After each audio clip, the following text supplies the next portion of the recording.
I'm 22-year female.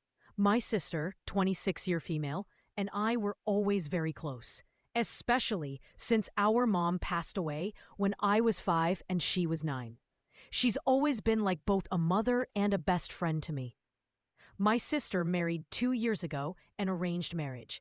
At first, everything seemed normal, though I was disappointed she married someone she barely knew. We usually keep in touch through calls or video chats and meet at her house during family gatherings. She lives 170 kilometers away. About a year into her marriage, she mentioned that her husband's astrologer said he would have 2 wives. He would also make comments like, "Your sister will manage me," when we talked on the phone. I told my sister it made me uncomfortable, but she thought I was overreacting. Around that time, I visited her house. While she spoke with my dad, through phone call, outside the house, I was sitting inside, watching TV, when her husband came behind me and touched the mole on my back, asking if it was a mole. I felt really uncomfortable, said yes, and left. I didn't speak to my sister for 4 days. Later, she said it was a misunderstanding, so I let it go. 6 months later, my sister was stressed about trying to get pregnant for 2 years without success.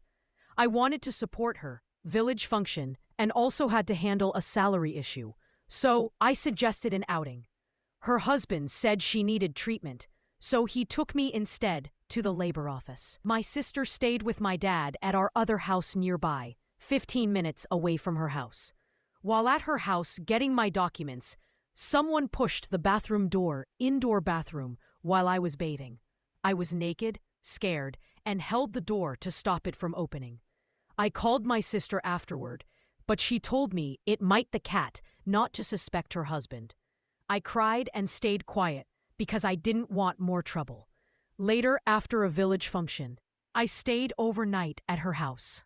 While she slept, her husband came into the bedroom half naked, showing his, gesturing for me to come closer. I was terrified, woke my sister, and told her everything. She locked me in the bedroom and confronted him physically. I couldn't sleep that night because of fear. She also didn't get a wink of sleep because she is guarding me and consoling me. The next morning, I left early. My sister removed her thali, marriage symbol, and set me off, asking me not to tell anyone. I will manage the issue. But the following day, I told my dad, I am scared. I thought, what if I didn't held the bathroom door, what might happen? Because I didn't know what else to do. That evening, my dad confronted him. He claimed he didn't remember, and the argument got heated. After that, my dad returned to our house, said my sister cried miserably, and begged him not to hit him. It's been 9 days since then, and my sister hasn't contacted me. 2 days ago, my dad went to the native cause of property issue, and he meets her. When my dad returned, first thing I ask about my sister, if she asked you anything about me. But my dad said she didn't ask about me. I am scared to contact her. What if she reject my call and text? What if she curse me? I feel hurt, lonely, and scared. I feel like I broke her trust, but I only wanted to protect both of us. I don't know if I did something wrong. I am a weird introvert. I have no friends, but my dad and sister are my everything to me. So I told him about that incident. Why would she completely stop talking to me? I feel guilty and hurt, and I just want to understand her silence. I just needed to get this off my chest. I miss my sister so much, and I can't stop blaming myself.